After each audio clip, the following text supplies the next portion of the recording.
Hello everyone, welcome back to local दो बात। आज हम इस चैनल पे आज जो वीडियो करने वाले हैं वो भी हमारी सीरीज़ ऑफ वीडियोस से रिलेटेड है। मैंने आपको बोला था कि मैं कुछ ऐसे वीडियोस बनाऊंगा जिसमें मैं लोगों को इंटरव्यू करूंगा और अलग अलग प्रोफाइल के लोग होंगे और उनका एक्सपीरियंस वो बताएंगे कि कैसा रहा। सॉफ्टवेयर इंजीनियर हो सकते हैं, एंड्रॉयड डेवलपर, आईओएस इंजीनियर्स, और it could B product managers also. तो उसी सीरीज़ में आज जो हमारा नेक्स्ट वीडियो है वो उसी सीरीज़ का है, जिसमें मैं एक प्रोडक्ट मैनेजर से बात करने वाला हूँ जो कि इंडिया से यहाँ आई है। And we will ask her कि उनकी जर्नी कैसी रही, क्या क्या प्रोसेस रहा, क्या प्रोडक्ट मैनेजर का रोल होता कैसे है। और इसके पहले मैं एक वीडियो कर चुका हूँ जिसमें मैंने डेटा एनालिस्ट को एक इंटरव्यू किया था। अगर आपने वो वीडियो नहीं देखा है तो प्लीज़ आपको लिंक दिख जाएगी, डिस्क्रिप्शन में भी होगी, प्लस वीडियो में भी आपको दिख जाएगी, तो वो वीडियो पहले देख लीजिए अगर डेटा एनालिस्ट प्रोफाइल है। और अगर प्रोडक्ट मैनेजर हैं तो आप ये वीडियो देखिए। इन जनरल भी बहुत सारे जो टॉपिक्स इस वीडियो में हम कवर करेंगे वो सेम रहने वाले हैं towards a lot of profiles. तो आप ये भी देख सकते हो, अगर आप सॉफ्टवेयर इंजीनियर हो, एंड्रॉयड हो, iOS हो या जो भी हो, आपको यूजुअली इससे हेल्प हो जाएगी।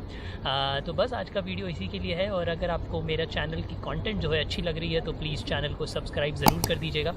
और अगर पूरा देखने के बाद आपको अच्छा लगे तो प्लीज़ अपने दोस्तों के साथ शेयर कीजिएगा, लाइक करके, कमेंट करके बताइए कि आप और क्या जानना चाहते हैं। And that's it, let's begin. Alright, thank you everyone. तो आज हम जो इंटरव्यू करने वाले हैं, हम निधि का इंटरव्यू करने वाले हैं। निधि जो है is a product manager in Berlin. और हम उससे यूजुअली जो है सारे सवाल जो सबके होते हैं कि प्रोडक्ट मैनेजर बनने के लिए क्या चाहिए होता है, क्या प्रोफाइल चाहिए, वो सारी चीज़ें मैं इनको पूछूंगा and she is the expert, so वो हमें बता पाएंगी। तो मेरा पहला जो क्वेश्चन जो यूजुअली लोग मुझसे पूछते हैं कि यार प्रोडक्ट मैनेजर बनने के लिए क्या एजुकेशनल बैकग्राउंड चाहिए होता है। सो निधि, आप ये बता सकते हो कि मतलब आपने क्या प्रोडक्ट मैनेजमेंट की पढ़ाई करी थी या फिर कुछ और पढ़ाई करी थी आपने, then you transition into a product manager. So if you can answer those to our subscribers. Yeah, first of all, thank you so much, Okay. and I'm happy and delighted to be here. So, question ये है कि क्या मैंने product management के लिए कुछ specific पढ़ाई की थी? नहीं, actually मेरा जो background है वो engineering का background है, computer science में। तो ऐसा मैंने सोच करके पढ़ाई नहीं की थी, and in fact that's the different thing in this role कि unlike engineer or doctors आप ये सोच के नहीं पढ़ाई करते, because you know for those kind of a traits अगर आपका एक set path होता है, आपको पता होता है कि क्या क्या आपको step by step पढ़ना है, लेकिन प्रोडक्ट मैनेजमेंट के लिए एक्चुअली ऐसा कुछ नहीं है। इनफैक्ट मेरे एक्सपीरियंस से तो मैंने देखा है कि लोग प्रोडक्ट मैनेजमेंट में बहुत सारे डिफरेंट रोल से स्विच करते हैं। Like I have seen a lot of my friends who were software engineer and became product manager. There were few people who really aspired it from the beginning. ऐसा भी था। तो लोग मतलब बहुत सारे फंक्शनल और टेक्निकल मिक्स वाला जो रोल है वो लेते हैं, जैसे कि बिजनेस एनालिस्ट रोल है, जैसे कि बिजनेस कंसल्टेंट रोल है, और उसके बाद then they transition to product management. Understood. So in general, like आपका जो education, if I have understood this correctly, your education has not been in product. You did your engineering and then you switched into this role. Yes. So how has your journey been? Like जैसे आपने बोला कि मैं business, कुछ लोगों को functional role लेने चाहिए या business analyst type role ले लेने चाहिए, तो आपने कैसे किया? मतलब आप engineering से product management में shift कैसे किया? आपने college के बाद ही कर लिया या फिर आपने थोड़ा engineering वाली job करी, you didn't like it and then you started studying for something and then this transition happened? तो वो आप बता दो कि कोई अगर इंजीनियर है या कम्प्लीटली डिफरेंट प्रोफाइल में ही है तो क्या प्रोसेस है, मतलब is there a defined step जो फॉलो करके हम प्रोडक्ट मैनेजर बन सकते हैं? I think one of the crucial steps to get into this role वो ये है कि आप अपनी इंडस्ट्री से रिलेटेड कोई ऐसा रोल चूज करें जिसमें आपको फंक्शनल और टेक्निकल एक्सपर्टीज दोनों का ब्लेंड पता चले। अच्छा, ठीक है। For example, let's take an example, अगर आप एक सॉफ्टवेयर इंजीनियर हैं और आपको प्रोडक्ट मैनेजमेंट रोल में स्विच करना है, तो आप धीरे धीरे कुछ इस तरह का रोल कर सकते हैं, जैसे कि you can even start doing little bit of QA, और क्यूए से फिर धीरे धीरे आप एक बिजनेस एनालिस्ट वाला रोल कर सकते हो। कई सारी कंपनी में इस तरह के रोल को बिजनेस कंसल्टेंट का रोल भी कहा जा सकता है। तो मतलब कोई भी ऐसा रोल आपकी इंडस्ट्री में जो आपको फंक्शनल एक्सपर्टीज और टेक्निकल एक्सपर्टीज दोनों दे, और then you can ask in your team कि क्या मैं ऐसा प्रोडक्ट मैनेजमेंट रोल कुछ टाइम के लिए शैडो कर सकता हूँ किसी एग्जिस्टिंग प्रोडक्ट मैनेजर के अंडर में, और then slowly from that shadowing you can switch into the mainstream product management role. Understood, ठीक है। सो मतलब इट इज़ पॉसिबल कि मैं कम्प्लीटली डिफरेंट प्रोफाइल से आऊँ तो मैं स्विच कर सकता हूँ इनटू प्रोडक्ट मैनेजर। एक क्वेश्चन जो मेरे को मुझे जो एक्चुअली मेरे मन में है वो ये है कि can I be a fresher just out of college मेरे पास कोई एक्सपीरियंस नहीं है प्रोडक्ट मैनेजमेंट का, but can I study something online? Is it a self learn thing? क्या मैं खुद से पढ़ाई करके कर सकता हूँ, या फिर I will have to like be in a company, do a product management internship और anything, and only then I can do it? नहीं, अभी एक्चुअली एक समय था जब प्रोडक्ट मैनेजमेंट रोल बहुत ज़्यादा इन ट्रेंड में नहीं था। Okay. They use to be some profile, लेकिन इतना पॉपुलर नहीं था ये रोल। ठीक लेकिन है। अभी ऐसा नहीं है, तो बहुत सारे लोग ऐसे हैं जो सीधे डायरेक्ट एमबीए के बाद ही Okay. Direct junior product manager या फिर असिस्टेंट प्रोडक्ट मैनेजर जैसे रोल से स्टार्ट Right. करते हैं, और slowly then they become grow into this product management path. Okay. लेकिन अगर आप चाहते हैं कि MBA is not an option, Right. तो आप ऐसा भी कुछ कर सकते हैं कि there are lot of good courses available online, Udemy and Coursera में बहुत सारे कोर्स हैं जो आप कर सकते हैं। हाउएवर, मैं एक डिस्क्लेमर दूंगी कि वो कोर्स आपको सिर्फ बेसिक इंट्रोडक्शन Okay. देंगे, ठीक है। But to get into a core of the product management you have to really do a real time exploration. तो अच्छा। जो मैंने पहले बताया कि आप ऐसा कर सकते हैं कि अपनी ही कंपनी में या अपने ही Right. प्रोजेक्ट में start with shadowing somebody who is Okay. Already doing it. ठीक है। तो आपने जो बेसिक फंडामेंटल ये सारे कोर्सेज से लर्न करें, वो सब अप्लाई करने का मौका मिलेगा, and then slowly you will start grasping those nitty gritty and integrity जो अच्छा। एक सिर्फ ऑनलाइन केस स्टडी से या फिर ऑनलाइन कोर्स से नहीं पता चल सकता। Okay okay, understood. So basically crux इसकी, अगर आप फ्रेशर भी हो या कॉलेज से भी आ रहे हो, तो आप कुछ कोर्सेज जो है यूडेमी पे या कोर्सेरा पे, उसकी लिंक मैं निधि से लेके डिस्क्रिप्शन में डाल दूंगा, बट आप कर सकते हो, ये पॉसिबिलिटी है। और मतलब पर जनरल रिकमेंडेशन ये होता है कि आप थोड़ा इस डोमेन में शिफ्ट करने के लिए धीरे धीरे आप शिफ्ट करें। ब्रिज, वो गैप जो है उसको ब्रिज करने के लिए आप बिजनेस एनालिस्ट वाले रोल की तरफ भी देख सकते हो, या फिर आप किसी प्रोडक्ट मैनेजर जो आपकी कंपनी में है उसको असिस्ट कर सकते हो और धीरे धीरे समझ सकते हो कि वो रोल कैसा होता है, then maybe you can jump into that role. So आप धीरे धीरे वो जो दो गैप्स हैं बेसिकली उसके बीच में आप ब्रिज बनाइए। सीधा जंप करोगे तो प्रॉब्लम हो जाएगी, तो इस तरह से आप उस ब्रिज को, उस गैप को जो है ब्रिज कर सकते हो। और जो कोर्सेज हैं उसकी लिंक मैं डिस्क्रिप्शन में दे दूँगा। Okay Nidhi, so the next question that people have asked me कि जो प्रोडक्ट मैनेजमेंट का जो रोल है उसके लिए आपने यूरोप में स्पेसिफिकली जॉब्स के लिए कैसे अप्लाई किया? उसके लिए कुछ अलग प्रोसेस है या फिर कैसे, मतलब पूरा प्रोसेस क्या है कि कहाँ से ढूंढा आपने कि यहाँ पे जॉब अवेलेबल है इस कंपनी में, तो वो सब आपको कैसे पता चला? कोई वेबसाइट्स हैं या कुछ है तो वो आप बता दो। I would say I was very lucky that I have to not do any additional effort. तो पर फिर भी I think एक छोटा सा क्लू ये है यहाँ पे कि मुझे जो कॉल आई डायरेक्टली वो लिंक्डइन से आई।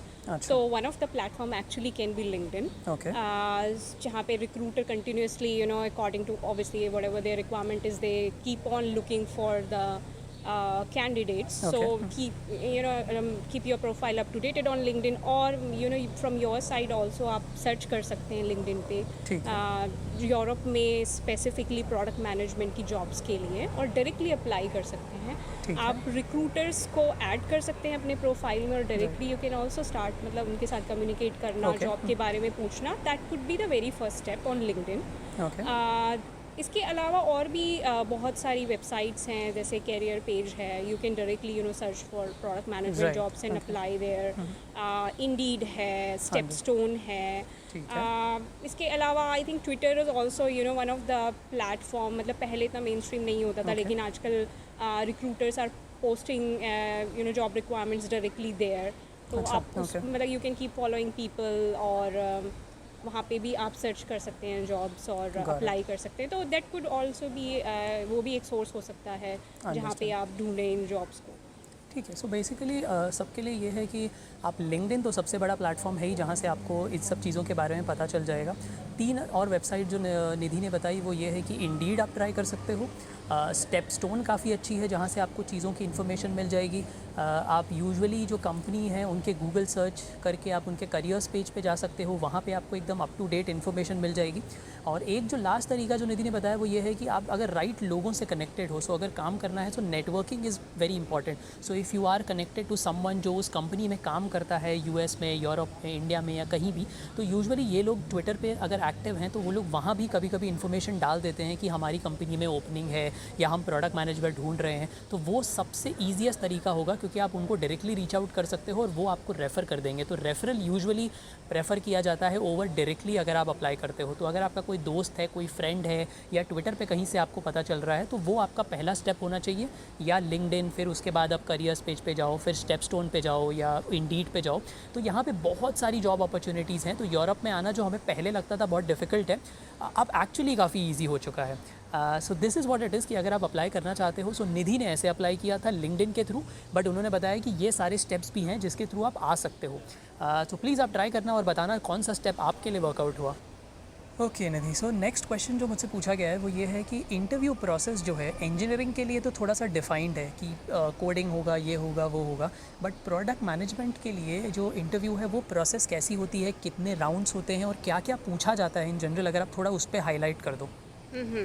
Okay, so generally product management process normally 3 stages में divide होती है, जिसमें depending on company to company 5 या 6 राउंड या 7 या 8 राउंड हो सकते हैं हर इसमें। अच्छा, ओके। पर जो मेन स्टेजेस रहती हैं वो स्टार्टिंग फ्रॉम, जो पहली स्टेज रहती है वो checking your basic product management skill. ठीक है। अगर आप उसमें क्वालिफाई करते हो तो आप स्टेज 2 में जाते हो, जिसमें then they really check your core product management skill related to आपका जो प्रोजेक्ट है, आपने जो काम किया है अपने प्रोजेक्ट में। So really going deep into it. Specifically Zalando में तो I think they really try to see how much expertise you have into product management, and but more so over in and around जो आपने काम किया हुआ होता है। ऐसा कुछ नहीं कि मतलब प्रोजेक्ट से हट के बाहर की कुछ चीज़ों को पूछा जा रहा है। मेनली यूरोप में तो आई थिंक मैंने ये देखा, मतलब इंडिया में ऐसा नहीं था।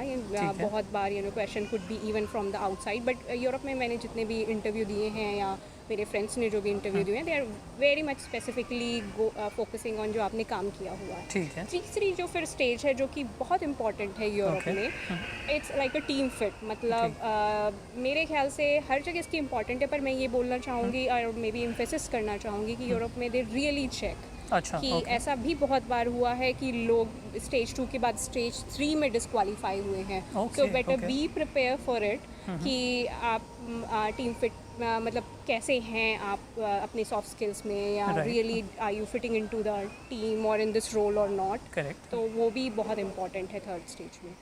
Understood. Okay, so basically 3 stages हैं जैसा निधि ने बताया कि पहले तो basic product management skills check की जाएंगी, दूसरी आपकी core management skills, core product management, और थर्ड जो है वो सॉफ्ट स्किल्स हैं।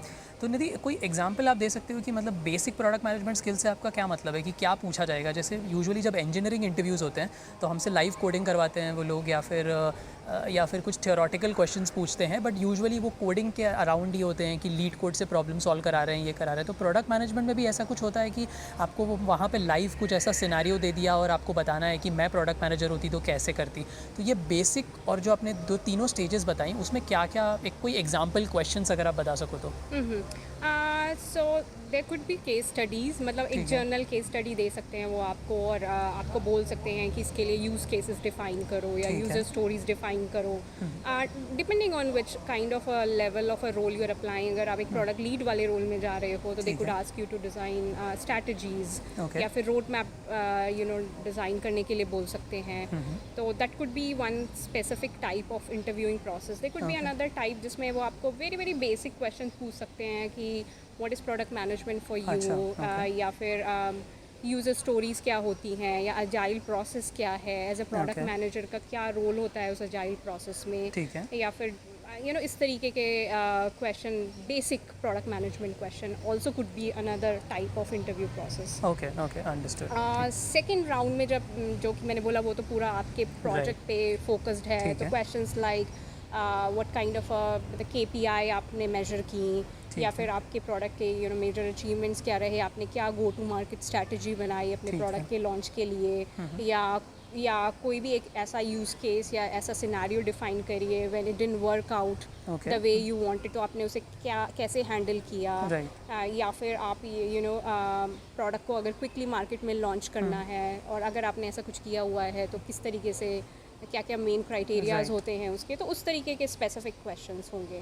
अच्छा, थर्ड राउंड जो था, जो हमने बात करी कि soft skills are very very important in Europe, and उसमें वो बहुत फोकस करते हैं। तो उसमें क्वेश्चंस लाइक कि कोई भी क्वेश्चन, जैसे वन ऑफ ऐसी कोई सिचुएशन जिसमें आप मतलब फेल हुए हों या फिर आपके results as per the expected result ना आए हों, तो आपने उसे कैसे हैंडल किया, ठीक है। या फिर it could be then very systematically around the really the culture of your company for which you are applying. जैसे कि ज़लांडो के लिए डाइवर्सिटी एंड इंक्लूजन बहुत इंपॉर्टेंट है, so any question you know checking on that कि do you really adhere और do you really value those things जो company value करती है, तो उस तरीके के क्वेश्चंस भी का भी मिक्स रहता है। तो मैं एडवाइस करूँगी कि एक्चुअली आप सॉफ्ट स्किल के लिए भी प्रिपेयर बेहतर रहेगा कि यू नो हिस्टोरिकली जाने उस कंपनी के बारे में, क्या क्या उनका वैल्यू सिस्टम है, सारी इन्फॉर्मेशन अवेलेबल है ऑनलाइन, तो those kind of a thing will give you a mind set. तो कोई भी क्वेश्चन हो तो आप उसके लिए वेल प्रिपेयर होंगे और you know you can really highlight the values which जो वो कंपनी वैल्यू करती है अपने क्वेश्चंस के आंसर्स में। Okay, I think to summarise this I would say कि जैसे 3 राउंड हैं, स्टेज 1, स्टेज 2, स्टेज 3, जो टोटलिटी में आई थिंक 6 to 7 या 8 round company to company vary करते हैं, बट ओवरऑल यूरोप में जो है वो यूजुअली यही होता है कि कुछ आपके कोर प्रिंसिपल्स आपके प्रोडक्ट मैनेजमेंट के जज किए जाएंगे, जिसमें केस स्टडीज़ हो सकती हैं या फिर आपका जो पुराना एक्सपीरियंस है, कोई प्रोडक्ट आपने बनाया है उसके KPIs पे क्वेश्चंस हो सकते हैं, कुछ बेसिक क्वेश्चंस हो सकते हैं प्रोडक्ट मैनेजमेंट पे, और आखिरी में सॉफ्ट स्किल्स राउंड जो बहुत इंपॉर्टेंट है, जैसे निधि ने बोला, तो उसके लिए आप कंपनी के बारे में पढ़ लो, उनके प्रिंसिपल्स क्या हैं, वो क्या प्रिंसिपल्स को फॉलो करते हैं और क्या चीज़ में मानते हैं वो, और बिज़नेस को थोड़ा स्टडी कर लो जिससे आप उसको आंसर कर पाओ, और अपने पास्ट एक्सपीरियंसेस भी कि आपको कभी ऐसा कुछ कॉन्फ्लिक्ट हुआ था टीम में तो आपने कैसे रिजॉल्व किया, तो इन सब चीज़ों पर भी आप थोड़ा एक आंसर प्रिपेयर कर लो, या एटलीस्ट उन सब चीज़ों को याद रख लो कि क्या क्या चीज़ें हुई थी। तो ये सॉफ्ट स्किल्स के लिए बहुत ज़रूरी है ये सारे क्वेश्चन, और इसमें भी सही आंसर देना एटलीस्ट यूरोप में बहुत इंपॉर्टेंट हो जाता है। सो बेसिकली 7 to 8 राउंड्स और 3 कैटेगरीज में डिवाइडेड हैं, general product management, core product management and basically आपका soft skills. Okay, all right, तो काफ़ी इन्फॉर्मेशन तो हमें ऑलरेडी मिल गई है, बट यूजुअली जो लोग मुझसे नेक्स्ट चीज़ ये पूछते हैं कि क्या जर्मन लैंग्वेज एक बैरियर है प्रोडक्ट मैनेजर रोल के लिए अप्लाई करने के लिए बर्लिन में, क्योंकि जर्मन मार्केट्स को अगर आप केटर कर रहे हो या यूरोपियन मार्केट को केटर कर रहे हो तो वहाँ की लोकल लैंग्वेज से कोई प्रॉब्लम होती है क्या अगर आप प्रोडक्ट मैनेजर बन रहे हो वहाँ के? तो I think Nidhi can help us answer that कि क्या उससे कुछ बैरियर होता है, नहीं होता है, और या फिर अगर होता है तो क्या हमें जर्मन ऑलरेडी सीख के आनी चाहिए इंडिया से? तो निधि क्या करना है, इससे कुछ बैरियर होता है कि नहीं होता है लैंग्वेज का? नहीं, आई थिंक जर्मन लैंग्वेज जैसा कि सब लोग सोचते हैं कि आपको जर्मन लैंग्वेज आनी चाहिए before applying any job here, ऐसा बिल्कुल भी नहीं है। जब मैंने अप्लाई किया प्रोडक्ट मैनेजमेंट रोल के लिए, English was the language which they preferred. In fact अगर आप किसी भी इंटरनेशनल कंपनी के लिए जर्मनी में अप्लाई कर रहे हो, अमेज़ॉन है, Booking.com है, ज़लांडो है, तो जो प्रेफर्ड लैंग्वेज है वो इंग्लिश है, और it's not necessary at all कि आप जर्मन सीख के पहले से आएँ, लेकिन अगर आपको आती है on a very different level, कि अगर आपको पहले से आती है और आपके पास time and you know energy और एफर्ट पुट कर सकते हो सीखने के लिए, तो ऑब्वियसली अच्छा है, but it is not a must. Understood, okay, so for everyone कि अगर किसी ने आपको बोला है कि जर्मन आनी ज़रूरी है, तो I don't think that's true, क्योंकि काफ़ी लोगों को मैं जानता हूँ, निधि भी जानती है, जो कि बिल्कुल उनको सिर्फ इंग्लिश आती है, जर्मन नहीं आती, बट फिर भी वो यहाँ इंजीनियरिंग रोल्स या फिर प्रोडक्ट मैनेजर रोल्स ये सब कर रहे हैं। So German language is not a barrier, आप इंग्लिश से भी आ सकते हैं। दूसरी चीज़ जो आई थिंक ये होती है कि वीज़ा प्रोसेस कैसी है, मतलब यूरोप में अप्लाई करने के लिए यूजुअली वीज़ा मिलना थोड़ा डिफ़िकल्ट होता है, तो उसकी प्रोसेस क्या है, कौन हैंडल करता है, क्या कंपनी स्पॉन्सर कर देती है, और अगर करती है तो फिर इंडिया में कुछ प्रोसेस या कुछ उसके अराउंड कोई कुछ टिप्स हैं, कुछ ट्रिक्स हैं, कुछ आपको पता है कि वीज़ा प्रोसेस यूजुअली कैसे होती है? I think again depending on your company, but most of the companies अगर आपको एक इंटरनेशनल कैंडिडेट को हायर कर रही हैं, तो वो आपको पूरा सपोर्ट करती हैं through out the visa process. हालांकि जो प्रोसेस है वो 2 स्टेप में डिवाइडेड है। जब आप इंडिया से आपको ऑफर लेटर मिला और उसके बाद यू नो आपको कॉन्ट्रैक्ट आपको मिल गया, आपने साइन कर लिया, तो आप ये जो 2 डॉक्यूमेंट हैं वो मेन डॉक्यूमेंट होते हैं जो आप कंपनी से रिसीव करते हैं। उसके अलावा आपके बाकी सारे इंडियन डॉक्यूमेंट्स रहते हैं, आपका रेजिडेंसी प्रूफ है और भी वो सब आपको लिस्ट मिल जाएगी उनकी वेबसाइट में, तो आप उन्हें लेकर के अपनी एम्बेसी में जर्मन एम्बेसी में जाते हैं और अप्लाई करते हैं वीज़ा के लिए, जो आपको टाइप डी वीज़ा इशू होता है, जो कि 6 महीने के लिए वैलिड होता है। आप उस टाइप डी वीज़ा के साथ आकर के कंपनी ज्वाइन करते हैं, और फिर कंपनी पूरा आपकी ब्लू कार्ड की प्रोसेस या फिर जो भी वीज़ा कैटेगरी आपके लिए एप्लीकेबल है उसमें आपको हेल्प करती है। और actually you have to you don't have to worry about anything, क्योंकि company is really gives you a one representative जो कि throughout the process आपके साथ रहता है, आपको सारे document available कराता है. If there is a problem into a German translation, so वो जो भी वो representative है वो उसकी पूरी they take care of it. So it's a very easy and very step by step sorted out process जिसके बारे में बिल्कुल भी चिंता करने की ज़रूरत नहीं है. So company really take care of it. I think that's very helpful कि वीज़ा के लिए अगर आपको नौकरी जॉब मिल गई है तो यूजुअली लोगों को फ़िक्र होती है कि यार वीज़ा मिलेगा नहीं मिलेगा, तो उसकी टेंशन नहीं है. कंपनी जो है वो आपके लिए सारे डॉक्यूमेंट्स रेडी कर देती है. वो आपको ऑफ़र लेटर के साथ सारी जो एम्प्लॉयमेंट कॉन्ट्रैक्ट है, जो भी डिटेल्स चाहिए वो भिजवा देती है ईमेल पे. अब बस आपका काम ये है कि आप अपनी जिस भी शहर में हो आप उस शहर में जाके अप्लाई करो और फिर अब आपको बस वेट करना है कि आपका वीज़ा लग के आ जाएगा, तब आपको मिल जाएगा. यूजुअली जो है टाइप डी वीज़ा होता है और टाइप डी वीज़ा का मतलब ये होता है कि आपको 6 महीने की वैलिडिटी मिलती है. उसके बाद आप यहाँ पे आके जो जिसको ब्लू कार्ड कहते हैं यूरोप में, उसके लिए अप्लाई करते हो और वो भी आपकी कंपनी जो है मोस्ट ऑफ़ द केसेस में टेक केयर कर लेती है. तो ये सिंपल सी बात है. एक चीज़ मैं जो ऐड करना चाहता हूँ वो ये है कि अगर आप बैंगलोर से अप्लाई कर रहे हो तो वहाँ यूजुअली जो वीज़ा प्रोसेस है वो बहुत डिफ़िकल्ट होता है क्योंकि वहाँ वेटिंग क्यू जो है बहुत ज़्यादा है. तो अगर आपको लग रहा है कि आपका ऑफ़र आने ही वाला है तो आप जो उसकी जो एप्लीकेशन है वो उसको पहले से ही शुरू कर दो. जो उसका स्लॉट अवेलेबिलिटी होता है उसको ढूंढना शुरू कर दो क्योंकि लोगों को बहुत टाइम 3-3, 4-4 महीने वो स्लॉट मिलने में ही लग जाते हैं. मुंबई और पुणे से कंपैरेटिवली ईजी है, बैंगलोर से थोड़ा डिफ़िकल्ट है. एक और चीज़ जो है कि अगर आप वहाँ से आ रहे हो तो अपने साथ साथ अगर आप शादीशुदा हो तो अपना मैरिज सर्टिफिकेट भी ले आओ, बिकॉज़ यहाँ ज़रूरत पड़ती है. बर्थ सर्टिफिकेट ले आओ और उन सबको हो सके तो जर्मन लैंग्वेज में ट्रांसलेट करके ले आओ. तो ये भी एक इंपॉर्टेंट चीज़ है जो आपको याद रखनी चाहिए. So that was about visa process. Next चीज़ जो मैं एक्चुअली जानना चाहता हूँ, जो कि एक्चुअली एज एन इंजीनियर मेरा भी डाउट है और बहुत लोग पूछते हैं कि प्रोडक्ट मैनेजर एक्चुअली करते क्या है. So what does your day to day routine looks like कि आप, मुझे जितना पता है कि इंजीनियरिंग में आप कोडिंग करते हो, ये सारी चीज़ें करते हो, तो प्रोडक्ट मैनेजमेंट में क्या होता है, एक आपका नॉर्मल डे कैसा लगता है? एक्चुअली ये काफ़ी ब्रॉड क्वेश्चन है, लेकिन चलिए इसको सिंप्लीफाई करते हैं और मैं बताती हूँ कि मैं क्या करती हूँ अपने रोल में. तो अगर आप एक कस्टमर फेसिंग एप्लीकेशन या कस्टमर फेसिंग प्रोडक्ट के प्रोडक्ट मैनेजर हैं तो आपकी डे टू डे जॉब में से 50% ऑफ टाइम जो डिवोट होगा वो होगा कस्टमर इनसाइट्स जानने के लिए, कस्टमर सर्वेज, और there can be many method to know that insight. तो depending on company to company what process they follow, but that will be the time जिसमें आप अपने सारे कस्टमर को और भी बेहतर से बेहतर तरीके से उनकी क्या प्रॉब्लम्स हैं वो समझने की कोशिश करोगे. फिर उसके बाद आप एक सेकेंड स्टेप में जाओगे जो you would like to translate now these problems into opportunities, और क्या अगर हम सॉल्व करते हैं वो प्रॉब्लम तो क्या वैल्यू आप प्रोवाइड करेंगे अपने कस्टमर को. तो you will spend some time defining those processes. Depending on company to company उसका अलग अलग प्रोसेस फॉलो होगा. जैसे ज़लांडो में एक एग्जांपल लें तो we call this document as PRFAQ. तो आप एक डॉक्यूमेंट क्रिएट करते हो जिसमें ये सारे क्वेश्चंस आंसर करते हो, क्या अपॉर्चुनिटीज़ है, क्या वैल्यूज़ है, क्या आप बिजनेस KPIs मेजर करोगे अगर आप वो प्रॉब्लम को सॉल्व करते हो.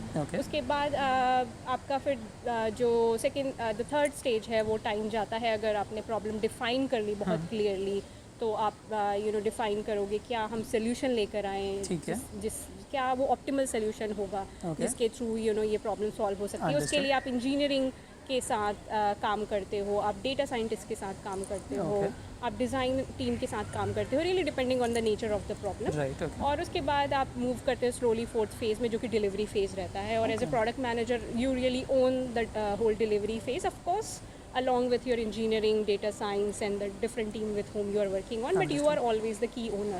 तो ये 4 स्टेजेस रहती हैं जिनमें डिपेंडिंग ऑन आपका क्या रोल है आप ज़्यादा या कम समय स्पेंड कर सकते हो, बट ये मेन रहेगा. अगर आप प्रोडक्ट मैनेजर हो एक इंटरनल फेसिंग एप्लीकेशंस के, आप प्रोडक्ट बना रहे हो जैसे कि एक IT टीम के लिए या फिर अपनी कंपनी के लिए, जैसे ज़लांडो के लिए मे बी आप एक प्लेटफॉर्म तैयार कर रहे हो जिसमें कि all the release product release can be smoother. अगर इस तरह का कुछ प्रॉब्लम सॉल्व कर रहे हो, या फिर कुछ मार्केटिंग टीम के प्रोडक्ट मैनेजर हो जिसमें कि you are responsible to send all the marketing communication for the company, तो फिर आपका मेन जो कोर काम रहेगा वो होगा being engage much more with engineering team rather than focusing more on the on the customer inside. The business side of it or the customer side of it. You do spend time on that, but relatively वो जो time है वो shorter रहेगा. आपका main time जो है वो delivery में और इंजीनियरिंग टीम के साथ काम करने में जाएगा. Understood. So I think engineering से तो थोड़ा ज़्यादा ही टफ काम साउंड कर रहा है, बिकॉज यहाँ पे आपको डेटा साइंटिस्ट के साथ इंटरेक्ट करना है, इंजीनियर्स के साथ इंटरेक्ट करना है, आपको कस्टमर्स के साथ करना है, आपको बिजनेस टीम, मार्केटिंग, सेल्स, पता नहीं काफ़ी लोगों के साथ इंटरेक्ट करना होता है।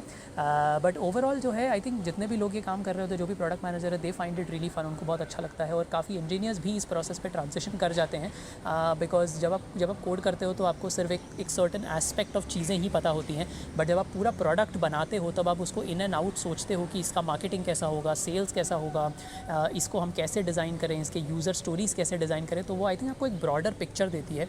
तो आई थिंक जैसे लोग बोलते हैं कि प्रोडक्ट मैनेजर्स को थोड़ा इंजीनियरिंग या थोड़ा टेक के बारे में पता होना चाहिए, तो मुझे पर्सनली ऐसा लगता है कि इंजीनियर्स को भी थोड़ा प्रोडक्ट की ओवरऑल पिक्चर होनी चाहिए। तो जब आप साथ में काम कर रहे हो तो आपको एक दूसरे से बात करते रहना चाहिए, प्रोडक्ट से आपको सीखना चाहिए कि वो कैसे सोच रहे हैं, और साथ ही में अगर आपको टेक के बारे में कुछ स्पेसिफिक पता है तो आप उनके साथ शेयर कीजिए, जिससे दोनों कोलैबोरेट करके काम कर सकें, क्योंकि इवेंचुअली तो साथ में ही काम करना है आपको। So this is very important, this is fun. I think ये तो बहुत अच्छी इन्फॉर्मेशन थी कि प्रोडक्ट मैनेजर्स का रोल इन जनरल कैसे होता है, क्या काम होता है डेली लाइफ में। आई थिंक लास्ट क्वेश्चन जिससे हम ये इंटरव्यू बस ख़त्म करने वाले हैं वो ये है कि बर्लिन आने के बाद आपको कैसा लग रहा है? हमारा बैकग्राउंड तो बहुत अच्छा है, बट इन जनरल आपको बर्लिन कैसा लग रहा है, और कितने साल हो गए आपको आए हुए?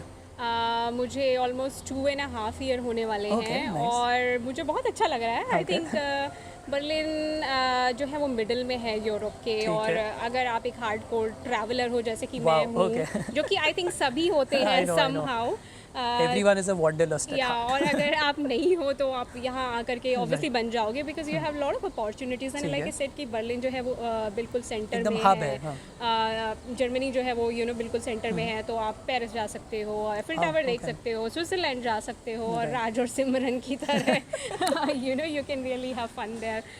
मतलब lot of opportunities. So obviously travellers के लिए तो पूरा एक ड्रीम लैंड ही है। पर उसके अलावा आई थिंक आई वुड से the lifestyle is very chill. The work life balance is really that is very important, very chill, और आपको मतलब आप एक डिफरेंस फील करते हो, क्योंकि इंडिया में ये सब चीज़ें आप चाहकर भी नहीं कर सकते। मतलब एटलीस्ट मेरा ऐसा एक्सपीरियंस रहा है। बट आप रियली डिफरेंस फील करते हो कि जर्मनी में आते ही all of sudden you have a great work life experience. You can really explore other areas of the life like art, culture, and you are really at the place जहाँ पे वो सब चीज़ों के प्रमोट किया जाता है। And I mean they were the birth place of all these things to start with. तो मुझे ऐसा लगता है कि पर्सनली मैं तो बहुत ज़्यादा इंजॉय कर रही हूँ to be in Germany. I think हाँ, मेरा भी थोड़ा बहुत सिमिलर ही एक्सपीरियंस है कि बर्लिन मैं गिरने वाला था एक्चुअली। बर्लिन में मेरा भी एक्सपीरियंस बहुत अच्छा ही रहा है, क्योंकि यहाँ पे आपको टाइम बहुत मिल जाता है। मतलब पर्सनल और प्रोफेशनल लाइफ का जो लोग बैलेंस की बात करते हैं ना, वो मुझे यहाँ पे आके थोड़ा रियलाइज़ हुआ कि जैसे 5 या 6 बजे के बाद लोग काम करना बंद कर देते हैं। उसके बाद जैसे अभी आप देख रहे हो कि we are out in the sun, हम थोड़ा एंजॉय कर रहे हैं, घूम रहे हैं। ट्रैवल करने के लिए भी अगर आपको अच्छा लगता है तो आप बहुत सारी जगहें जा सकते हो। बर्लिन से सब कुछ बहुत ही नियर है कि आप ग्रीस जाना चाहो ग्रीस चले जाओ, स्पेन जाना है, स्विट्ज़रलैंड जाना है आपको, या आप बहुत ज़्यादा बॉलीवुड फ़ैन हो, पेरिस चले जाओ, स्विट्ज़रलैंड चले जाओ। तो ये सब कुछ पॉसिबल है यहाँ आने के बाद। तो आई थिंक डेफिनेटली मुझे ऐसा लगता है कि हर किसी को एक बार जो है, ये not necessary Europe he, but कहीं भी बाहर का एक्सपीरियंस जो है आपको एक बार करना चाहिए, क्योंकि मल्टी कल्चरल टीम के साथ काम करने का जो मज़ा होता है प्लस जो एक्सपीरियंस होता है वो ज़रूरी है कि सबके पास हो, क्योंकि तभी आप थोड़ा समझ पाते हो, आप थोड़ा ज़्यादा एम्पैथेटिक हो पाते हो चीज़ों को लेके, आप बेटर लिसनर हो पाते हो, क्योंकि लैंग्वेज बैरियर्स होते हैं। सबकी पहली लैंग्वेज इंग्लिश तो है नहीं, हमारी भी नहीं है, बट हमारी पॉपुलेशन को ज़्यादा इंग्लिश आती है। बट धीरे धीरे आप समझते हो कि यहाँ पे जो लोग हैं उनके लिए इंग्लिश फर्स्ट लैंग्वेज नहीं है, तो कम्युनिकेशन कैसे होगा। धीरे धीरे वो ब्रिज जो है कि यार कोई कुछ कह रहा है तो आप बुरा मत मानो, क्योंकि इंग्लिश जो है उनकी फ़र्स्ट लैंग्वेज नहीं है, शायद वो ऐसे ही बोलते हैं, शायद वो थोड़ा रूड आपको साउंड करें, बट है नहीं। तो आपको ये जो एक्सपीरियंस है थोड़ा एम्पैथेटिक बनाता है, प्लस आपको एक पूरा जो बाहर का एक्सपीरियंस है वो भी देता है कि काम इंडिया में ऐसा होता है, यूरोप में ऐसे होता है, अगर आप साउथ ईस्ट एशिया जा रहे हो तो वहाँ ऐसे होता है। तो ये करना बहुत ज़रूरी है। आप चाहे तो बाद में वापस इंडिया जा सकते हो या नहीं जाओ, ये आपकी मर्ज़ी है, बट एक बार एक्सपीरियंस के लिए करना ज़रूरी है। And that's it, thank you so much. हम ये इंटरव्यू एक्चुअली यहीं ख़त्म करते हैं। Thank you so much Nidhi for joining us. और अगर आपको ये वीडियो अच्छा लगा हो तो प्लीज़ आप चैनल को सब्सक्राइब कर लेना, और अगर आपको पूरा वीडियो अच्छा लगा हो तो लाइक एंड शेयर कीजिए अपने दोस्तों के साथ, और कमेंट्स में बताइए कि आप और क्या जानना चाहते हो। कुछ अगर हम कवर नहीं कर पाए, कुछ क्वेश्चंस हैं निधि के लिए, तो आप कमेंट में बता दो और मैं उनसे पूछ लूँगा। And thank you so much, have a good day and stay safe. अभी भी क्या सोच रहे हो? अगर इससे हेल्प हुई हो तो प्लीज़ सब्सक्राइब कर दो।